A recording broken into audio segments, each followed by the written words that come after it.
मोरी सुधारै सो सब भांति, जासु कृपा नहीं कृपा घाती। राम सुस्वामी कुसेबक मोसो, निज दिश देखि दया निधि पोसो। उत्तरकांड दोहा 112 खो चौपाई से आगे की चौपाई।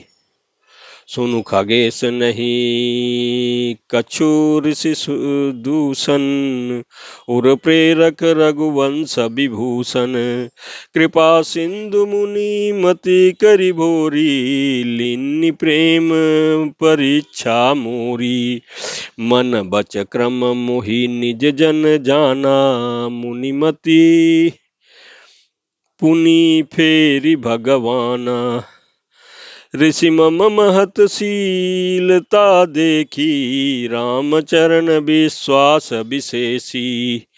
अति विस्मय पुनि पुनि पछताई, सादर मुनि मोहि लीन बुलाई। मम परितोष विविध विधि किन्ना, हर्षित राम मंत्र तब दीन्ना। बालक रूप राम कर ध्याना, कहु मोहि मुनि कृपा निधाना।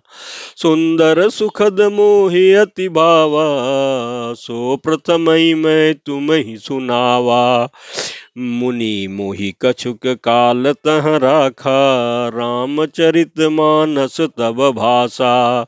सादर मोहि यह कथा सुनाई, पुनि बोले मुनि गिरा सुहाई। रामचरित सरगुप्त सुहावा, शंभु प्रसाद तात मैं पावा।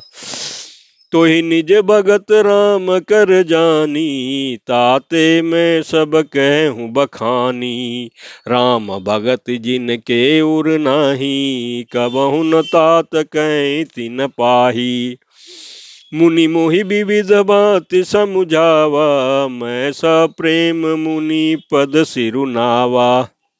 निज कर कमल परसि मम सीसा, हर्षित आशीष दीन मुनीसा। राम भगति अविरल उर तोरे, बसिहि सदा प्रसाद अब मोरे। सदा राम प्रिय होहु तुम, शुभ गुण भवन अमान। काम रूप इच्छा मरण, ज्ञान विराग निधान। प्रमात सियावर रामचंद्र शंकर जी भजो। उत्तरकांड दोहा 113 को। जेहि आश्रम तुम बसव पुनि, सुमिरत श्री भगवंत। व्यापहि तहन अविद्या, जो जन एक प्रजंत। प्रमात सियावर रामचंद्र शंकर जी भजो। उत्तरकांड दोहा 113 खो। इस चौपाई के प्रसंग में तुलसीदास जी कहते हैं कि काकभूषण जी ने कहा, हे पक्षीराज गरुड़ जी सुनिए, इसमें ऋषि का कुछ भी दोष नहीं था। रघुवंश के विभूषण श्री राम जी ही सबके हृदय में प्रेरणा करने वाले हैं। कृपा सागर प्रभु ने मुनि की बुद्धि की भोली करके भुलावा दे करके मेरे प्रेम की परीक्षा ली।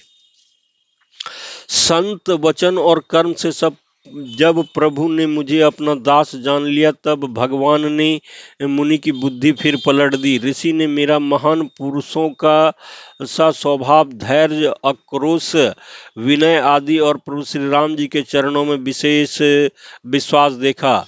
तब मुनि ने बहुत दुख के साथ बार बार पछताकर मुझे आदर पूर्वक बुला लिया।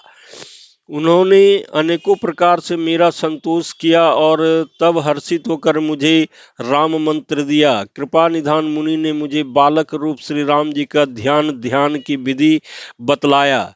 सुंदर और सुख देने वाला यह ध्यान मुझे बहुत ही अच्छा लगा।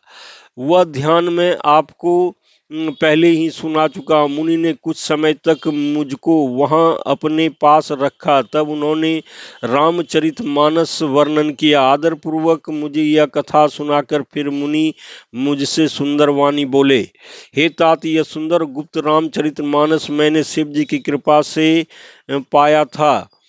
तुम्हें श्री राम जी का निज भक्त जाना। इसी से मैंने तुमसे सब चरित्र विस्तार के साथ कहा।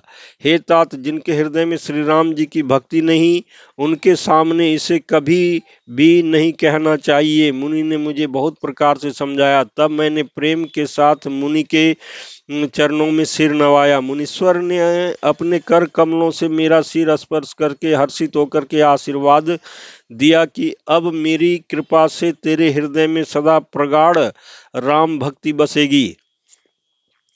तुम सदा राम जी के प्रिय हो और कल्याण रूप गुणों के धाम, मान रहित इच्छानुसार रूप धारण करने में समर्थ, इच्छा मृत्यु, जिसकी शरीर छोड़ने की इच्छा करने पर ही मृत्यु हो सकती हो, बिना इच्छा के मृत्यु न हो, एवं ज्ञान और वैराग्य के भंडार हो।